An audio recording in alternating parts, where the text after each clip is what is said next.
Addressed to Lulu Bassett. Translated from Spanish.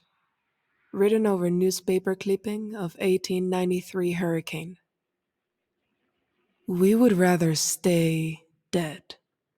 Why death has chosen us to come back to life, we don't know, but we are disgusted by its uncertain hand. We want answers. We demand punishment. I'm with a trio: the Reaper, Warmbite, and the French mother, that crooning old bone mason. Warmbite was working on a fire that would burn anything forever: gravestones, poems, bodies. The Reaper's heart has changed. Something about his work being unmade doesn't sit well with him. The bone mason is enraged too. Death sets her free while ignoring who she wants to bring back. We witnessed a death at Pitching Crematorium. A stain reeked of it in our dark sight. We gathered to sit in a circle around the corpse, stoking a cook fire, eating a rabbit. Do you think it will rise? Warmbite asked. The Reaper stabbed the body with his scythe, and it spurted blood on the bone mason's bonnet. He apologized, tried to wipe it off her face. She bit his finger. I think I like her. I feel old memories, the Reaper said. I feel my childhood again. You should cherish your childhood, the bone mason replied. It is good to feel. I never want to feel again, the Reaper replied. Warmbite kicked the body like it was a sad dog in the kitchen. This land of the dead, he said. Could we find someone who has been there? Could they give us some key to shut its door? I set two hot embers over the corpse's eyes. Forever dead, I told them. Forever missed. Our pact is forged. Our mission is true. We will sneak through death's house, take advantage of its shadow, and learn truths of this land of the dead. We will find a way to keep the coffins closed. Petey, I miss you. I close my eyes and see you sweetly. I see a skull painted on the wings of a moth. I see an alligator eat that moth. I see a boat eat the alligator. I see 1,000 fires eat the boat. I see the night eat the fires. And then I see a sculpture. I rip the tongue out of it. I rip the tongue out of everything.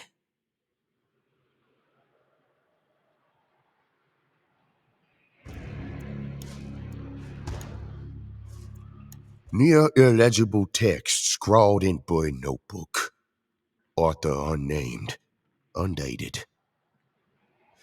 Chisel these words into the inside of your eyelids. We vow to let the sculptor make of us the sculpted. May we speak with the throats of insects and seep into wishes of their many thousand eyes. The rough tongue of the Moima stone cracks and breaks, and secrets come out. They rush my hearing with heat and promises, and oh, strike a match and stick it inside too. Push its flame to the center of my mind and let it hum of hymns, and the snapping of so many spines, the world just stops. Stops it tick, tick, ticking. The Moima stone licked my mind from within the three-packed showdown at the Delphine's grave.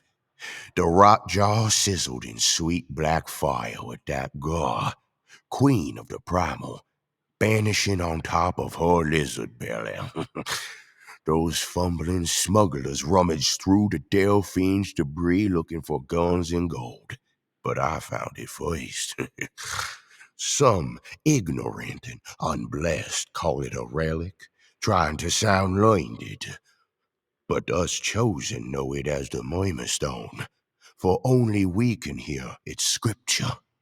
The stone spoke to me, and I pulled from its mouth a steaming cleaver. Dear Cleaver. The stone told me a place where this prize would become blessed. The bush's den. The temple of meat and flame. My followers, demented and hungry, didn't believe me. They whispered and clacked and nipped at my ankles, but I showed them. I showed them at the slaughterhouse what I promised.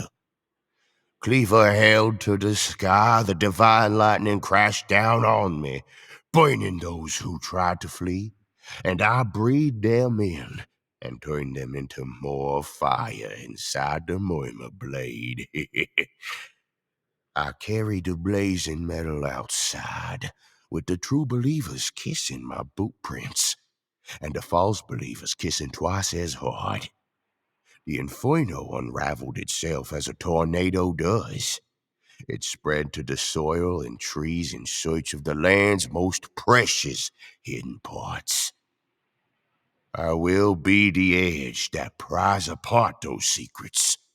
When the world's skull splits open, I will not look away. I will drink from it.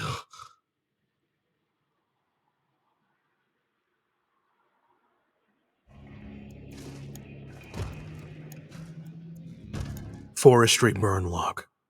Handwritten. Original. Undated. We didn't have long. We vowed to rage against flame with flame. We exploited chaos. We lacked the discernment of fire, and in its spreading took whatever victories we touched. The corn husks were dry and coarse against my hand. Embers flickered high up in the dark and brooding autumn sky. Henry scouted for signs of Chary at the windmill. His mask was on, but I could tell he was jealous that he hadn't started this inferno. A true devil's advocate through and through. "Henry!" I called as he made his way back. "Did Chary leave a note? Anything?" He shucked a husk and ran an ear of brown kernels across the wooden tongue of his mask. "The corn is full of sleeping fire, and the fire is speaking my mother's name." I threw my flare gun at him. He caught it against his chest. "If you keep speaking nonsense like that, I'll kill you with the corn." I snapped his stock in half. "Pull yourself together." We climbed the ladder to the lookout platform. The windmill creaked its hot metal and sounded like a person caught between gears. Across Seven Sisters' estate, dark figures hoisted the banished remains of the butcher atop a pyre and crawled around on all fours, grunting and hopping and biting at each other. Then the jackal laugh of a maniac came from behind us. A demented with a pumpkin over his head cackled and rocked back and forth on the top rung of the ladder. The pumpkin was carved with an artistry worthy of Rome. A steamboat dragged to hell, an alligator vomiting rain, insect limbs and mandibles more foul than an imagination can bear, holding a sculpture above an all too familiar barn. "We have our message, Henry." I took the pumpkin off the man's head. "I know where we need to go."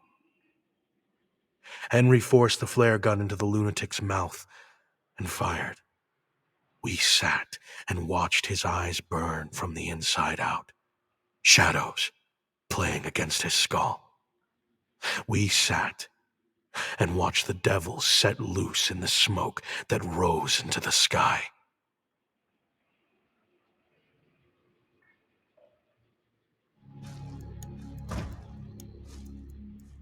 Near illegible text scrawled in burned notebook. Author unnamed. Undated. We caught him sniffing around, trapping at our altars. The beast hunter tossed the kid to the ground, all wrapped up pretty in barbed wire. You know what we do with sniffers? I hoisted him onto our new altar. We removed the tool that sniffs. We took turns spiking grubs and rat dumpers onto the points of the kid's sharp metal cocoon. Why do you think these altars give us gifts? I asked him. He sputtered bile through the tight wire. Because we are ants, I continued, worthless without direction. I grabbed a follower, a false believer, unworthy from the doubt flittering in the pus of their eyes, and tossed him to the ground before stomp, stomp, stomping his skull rotten apple smooth. How worthless? I asked those who remained. Worthless as the split piglet eaten by worms, they replied. I brought out their favorite object, the split piglet, so small and dead, so filled with maggots and feral blood milk. Mosquitoes drank its splendor and flew with fat bellies to feed themselves to beetles hungry in the rafters. Will the sculptor turn us into art? A follower on her knees wanted to know, brushes and dyes strewn around her like a true painter. Yes, I told her. I dipped my fingers into the piglet and mopped her forehead with the juice. We will gut and slash and slaughter and maul and bite and tear and bash our heads into hollows that heads weren't meant to hollow inside of. We'll scream inside their bodies, a prayer to set us free, they all chanted. I squeezed the piglet's blessings into the Moima Stone's mouth, all the curds and blisters and red milk gore. It hummed and delivered my intentions. Now, I proclaimed, pressing my shotgun to the kid's face, let's turn you into paint.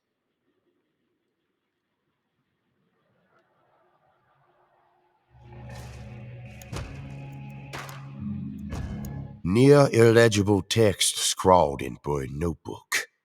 Author unnamed, undated. The spiral stairs were draped with bird bones. Feathers flooded and fell with the stink of egg rot and oil. My pig heart felt cradled by mantises, my face on their faces as they feasted and became holy in the hog blood. At the top, I found a scrapper's roost, and two of them stooped there. They wore their target's beak over their faces. Morrigan and Midian, two tall lovebirds side by side, strapped with trash, totems, offerings. In their hands, one wingless crow, tired and bleedy. I held out a squirming piglet, kissed its freshly sewn shut eyes. I squeezed tight and it squealed, hailing my lord of meat and flame. I leaned over its snout and bit its tongue and ripped it out, teeth smooth. The scrappers held out their fat crow, and I fed the bird the squealer's tongue, and our bond was forged forever. Stagnant, the left one said. We're stuck, the right one said, petting the bird. Who blocks the sculptor's wishes? I asked them. There's a wounded bird out there, said one, the old leader of the hunt. He gobbles our prayers, spoke the other, all of them. Finch, I said, and the scrappers screeched and shivered their feathers loose. Finch, they agreed. False bird, false leader. He blocks us from the pathways our scrap beak uses. I nodded. He used to lead us all fair and true. I admired him. Now he clips our wings. He hobbles our ankles and pigs, they replied. Wah, bwah, spittle, mwah, mwah, went my little piglet. Crew, crew, caw, caw, went the crow. We placed our pets in a rift nest and watched the embers swirl. We shushed them to sleep. We sealed them away. We knew when Finch bled his last that they would carry our wishes to our Lord on his chittering throne, and the pathways would be cleared.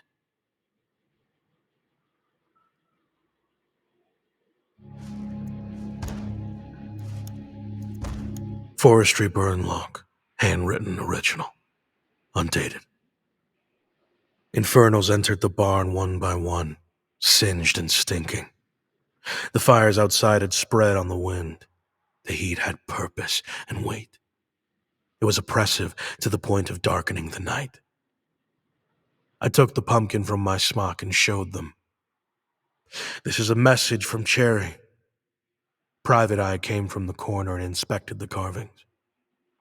See these moon phases? She drew her finger along the orange skin. Fort Karmic? And here, the murmur stone. Pigs kissing it. Looks like Chary wants us to lay siege to the slaughterhouse tomorrow. You gather all that from a gourd, Blackcoat asked. We wouldn't have to do this at all if the captain hadn't sunk his boat in the stone. She pointed to him, the Delphine's coward of a captain. He sat on a crate of beetles to keep the lid on as they buzzed with the will to combust. Bad luck to let a woman speak amongst us, the captain said. Blackcoat produced a baseball bat from his jacket and swung. He hit the captain in the chest hard enough to fling him into the air. There was applause.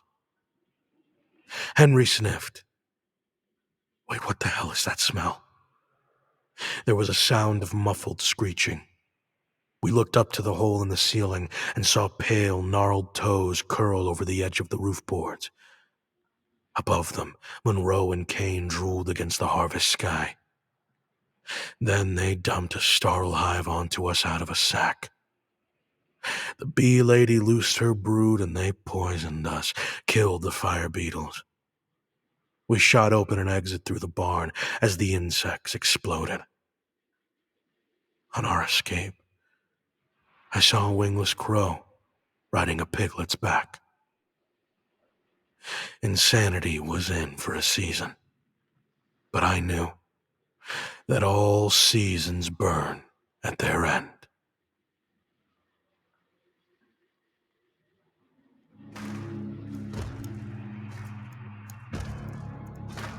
Forestry burn log, handwritten, original, undated.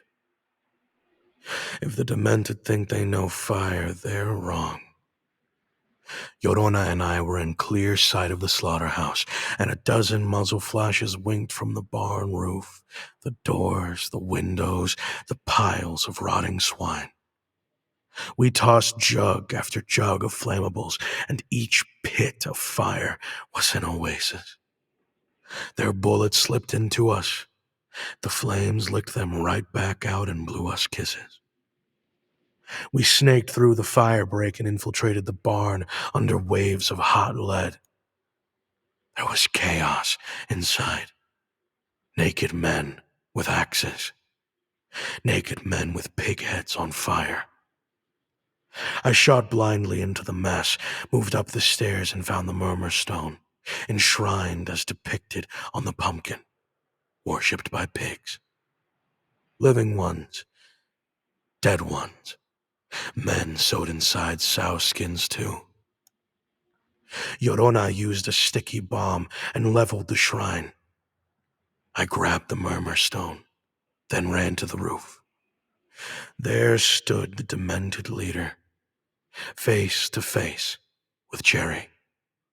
Our infernal founder held firm with the flair of a magician who had just decapitated his audience.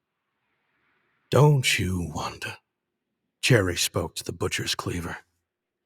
Why the sculptor let you unleash the inferno, only for us to be healed by?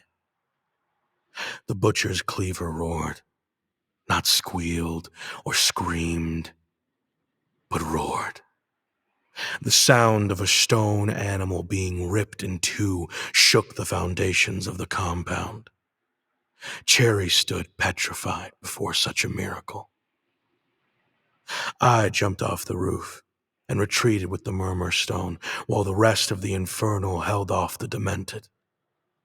The murmur stone whispered to me in the woods as we escaped. Just one word, the same one, over and over again, that only I could hear. Drown, drown, drown.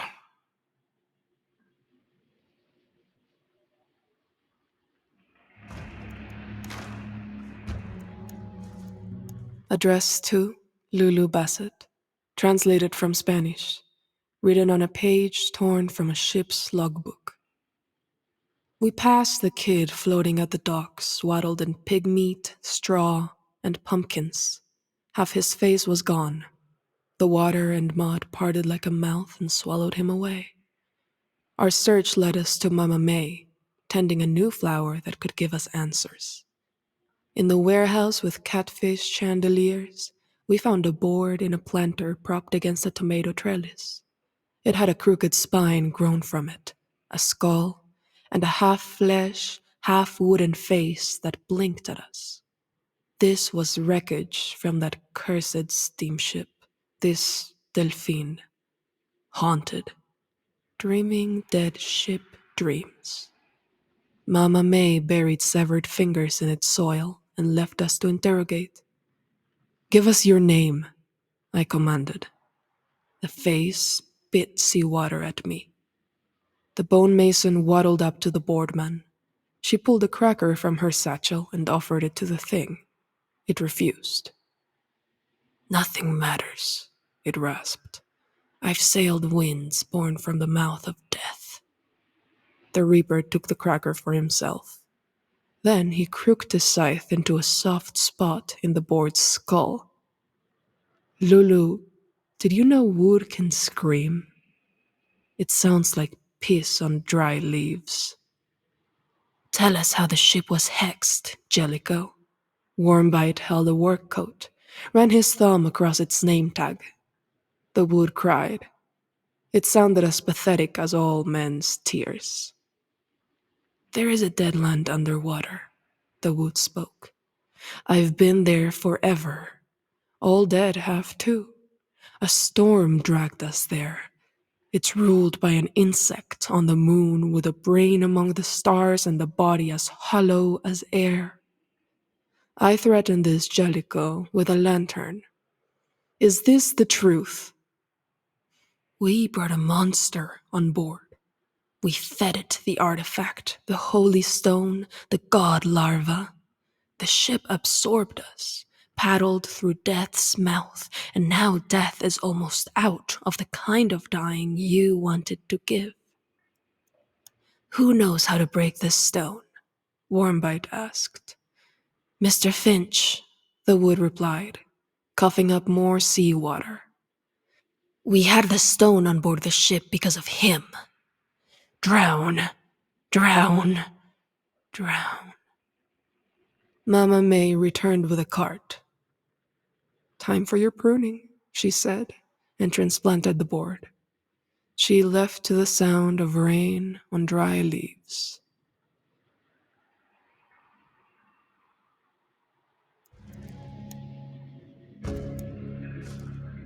Addressed to Lulu Bassett. Translated from Spanish.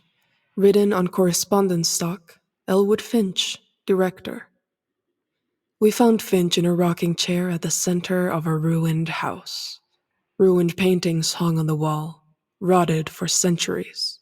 A grandfather clock leaned on its side, ticking. Where have you been? Warmbite asked. Killing time. Finch threw a knife at the clock. It didn't stick. The bone mason hurled an axe and smashed the clock face. I stepped down to search for answers, just like you, he continued. I spoke with the Delphine's captain.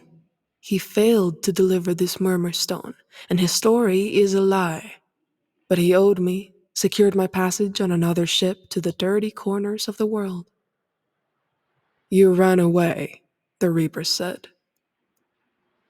I want to discover how to stop this, how it's been stopped before, Finch clarified. I learned that my blood is old. It hails back to a time of cave paintings and the deep, rumbling wells of the earth. Now you lie, I told him. You ran from death. You went to enjoy yourself. Finch stood and bowed. I made mistakes. Perhaps valuing my laugh was the first. The last was to let Chary set his plans in my absence. The demented think I'm blocking them from ascension. Some of this grounded pact believe I summoned Rotjaw. Everyone wants me dead, except you. Don't speak so soon, I told him. I will be caught. There is no stopping that. I am in everyone's way. Then how can you help? It is called sacrifice. I've learned that it is how our association has always won. I know where Chary is going, how we can make him lose. He handed me 3 vials of pure and ancient silver, filled with blood. His blood. I'm charging you with my final task, Finch said. There will be one opening. Don't miss. PD.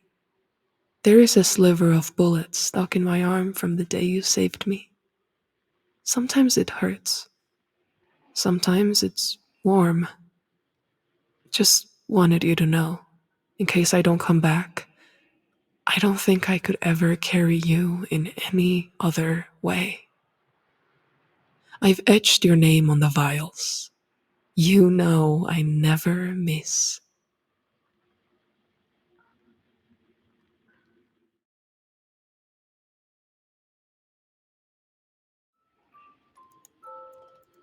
Wax cylinder transcript, sealed with a bird feather, sugar stained, labeled A Sinking Man Sang. As one who enjoys the finest thespian pursuits and drama, I want to recount the last moments of a truly beloved friendship. Elwood, I called. You thirsty? A finch hung from a high beam, wrapped in a rope, cannonballs, vines, and oleander sprigs, much like a bird that had built a trap of nest around itself. He nodded. I strapped a glass to my cane and held it up for him to sip. It was just us two. I'd sent the rest to hold a wide perimeter as our ferry drifted out into the water. I heard you're afraid of clouds. Is that true? He asked me. Pain flared in my leg at the thought, but his inquiry did not warrant a response. He was just trying to hurt my feelings. Finch, I said, let's not strive for cruelty here. I'd much like for this to be as kind a goodbye as goodbyes can be. I took in the scene, smelled the fine autumn flowers that were set in big arrangements of firebush and angel's trumpet. I sat down at a table, set for 2, lit a candle, and began to eat my duck. That's the same dinner we had when you signed on to the organization, he observed. Did you bring the beignets? I pulled a cloth from the top of a basket and blew powdered sugar off them. I guess I am a bit sentimental, I said. Who knows what's going to happen next? And between you and me, sometimes I wonder if I've gone too far. Well, a normal man would just stop, Finch said. Ah, but a normal man doesn't learn magic tricks. I flipped open my revolver, flourished my hand to produce a bullet. I held it to Finch, rubbed it, and it swept off into the air, spun, held still in the breeze before gliding into the chamber.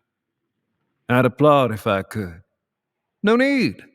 I spit out the thinnest of thin bones, and it cut my lip. You know, for such a shallow creek, the sinkhole below us is ghastly deep. Strange things moving at the bottom. Finch craned his neck to look. I'll say hello to your friends down there. It's been a pleasure, Elwood. A pleasure beyond all recall, he said. Then I shot the rope.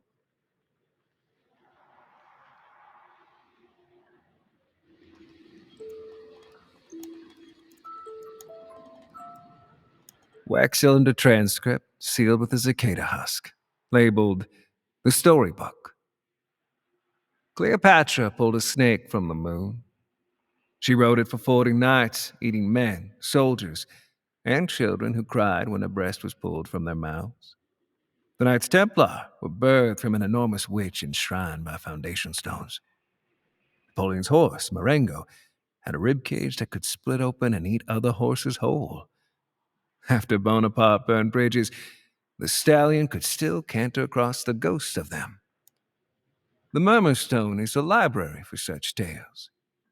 It can only speak the truth, or so it says. Its presence demarcates a sacred boundary of the sculptor's will and influence, much as the Pomerium outlined the border of Rome. It is a force of physics and myth intertwined. Emperors have been driven mad with its promises. The Murmurstone seems primed to tell the tales of women and men, but these are not the histories I am interested in. I seek epics never scribed by person kind and the knowledge hidden in them. I wish to hear of the nameless silver scarab Goliath, who pulped insectoid maidens into mercury at the first stage of the sculptor. There are fables of worms endlessly burrowing across desolate lands, sludging in unison, charting pathways and inscribing memories for a mind too big to shroud a single sky. Still, the story I want to hear most eludes the Murmurstone's mouth. I think it is because the question I ask is the question of a child. It is not what the sculptor wants, but why.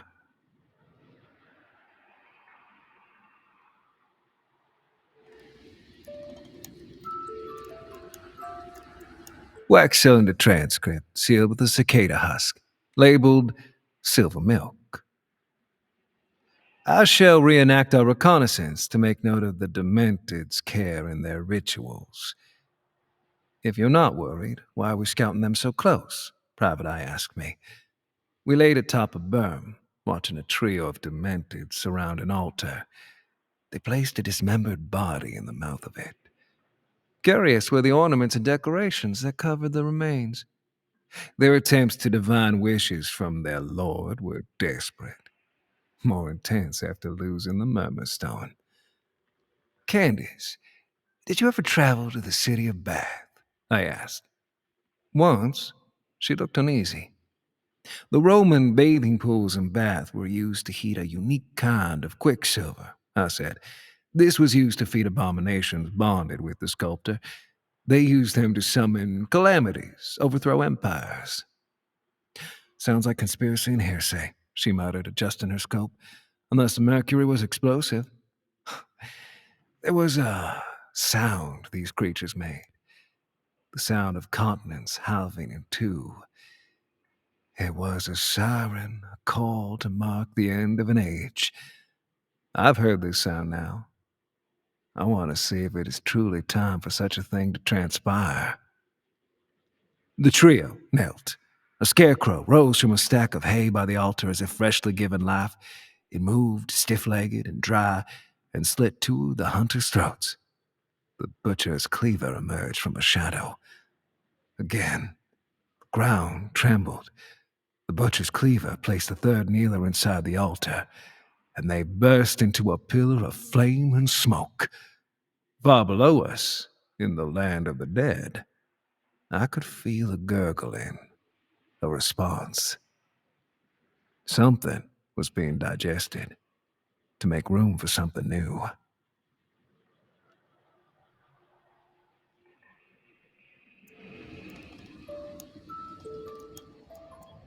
Wax cylinder transcript, sealed with shred of tattered flag, labeled "The Last Bird to be Crushed." I am free to do as I please. I enjoy recording these little plays, the games and clever moves we each make. Finch is drowned, his blood sealed inside his body at the bottom of the blackest of black water. No one but he possessed the qualities needed to banish the Murmurstone. In a long line of revenges, I'm balanced perfectly upon the last blade sharp segment. The bird marshal and Hawkshaw Jack heaved on one rope. The Delphine's captain and his new crew pulled on another. The rift at their feet glowed red, resisting their attempts to retrieve the object. "Pull harder," I told them. "This shouldn't take all day." "Tell you what, boss," Jack said, dropping his rope. "You tell us why you carry around that goddamn cane, and we'll pull the shackles out faster." They paused their yanking to hear my response. "When I was a boy, a cloud tried to kill me." "How?" the captain asked. How insolent children are best punished, one at a time." I lunged my cane through the captain's eyeball and clicked it to the back of his skull. He dropped, and I stepped on him as daintily as a lover steps on a jacket laid over a puddle. The rift swallowed his dead body.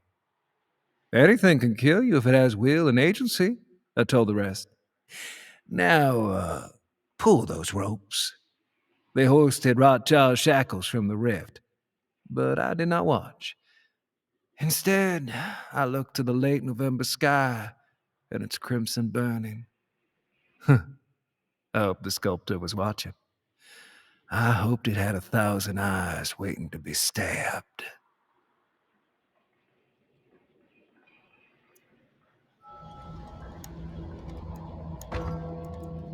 Wax cylinder transcript, sealed with a ticket, labeled Mise en scène.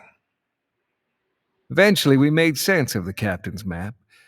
I knew when we stepped on the banks and discovered the remains of a bloodied circus tent. Downriver, we found it, the site of the Delphine's disappearance. Or rather, traversal. It takes great sacrifice to travel to the land of the dead. My first trip there was an accident. The city burned. The flames were spread by entities of infernal sensibility. When they burned through a person, their shadows forged pathways. And so I secured passage to the land of the dead by walking on the ashes of 100 merchants. My second traversal to locate the Murmurstone on the Delphine was not so kind. A live body is too resonant to traverse a rift by normal means. It must be cut into pieces, bit by bit, and sieved down into the dead world's waters. I will not relive such shame again. Much was learned from my manipulations to pull the Murmurstone back to the bayou. Most importantly, symbols carry weight. Souls do not just disappear, they stick. They haunt and howl to fulfill old promises. This means souls can be baited, misdirected, their energies utilized and bastardized. The Delphine's debris contains a host of souls trapped within its woodwork and corrosion.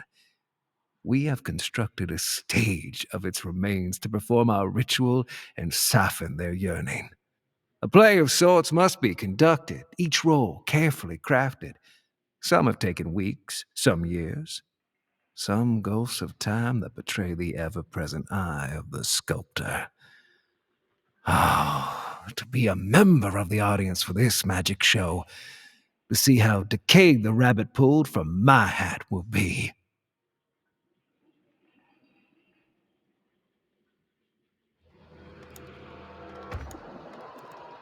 Wax cylinder transcript, sealed with a silver vial, labeled Echoes of a Bird.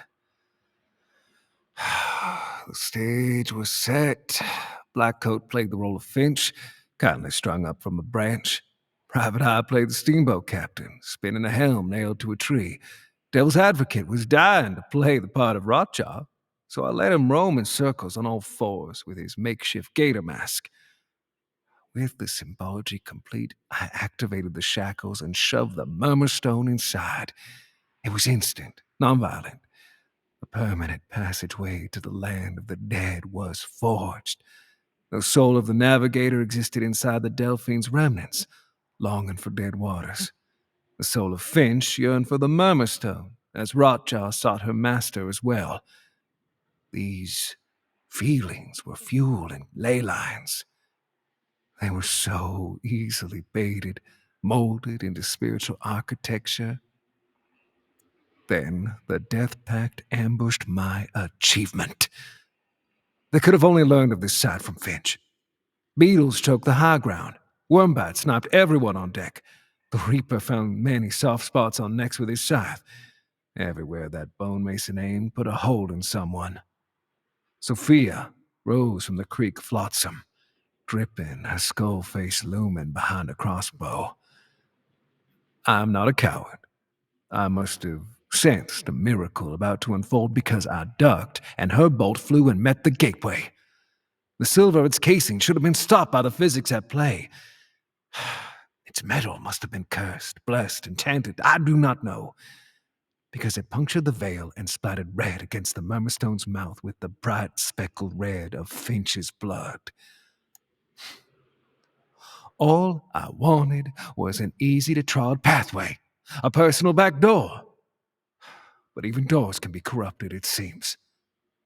The Murmurstone screamed wide, vanished, and its connection to the sculptor multiplied as eyes do in the facets of a stolen diamond. Dead arms flushed from a chasm that split the shackles, the stage, the very ground itself. The arms recognized me. The bloated eyes knew my name. I smelled sulfur, steaming from the Delphine's captain as his spine emerged and bent at sharp angles, his hand grasping for my cane. The clarion call of a new age rang out. Its name was Desolation.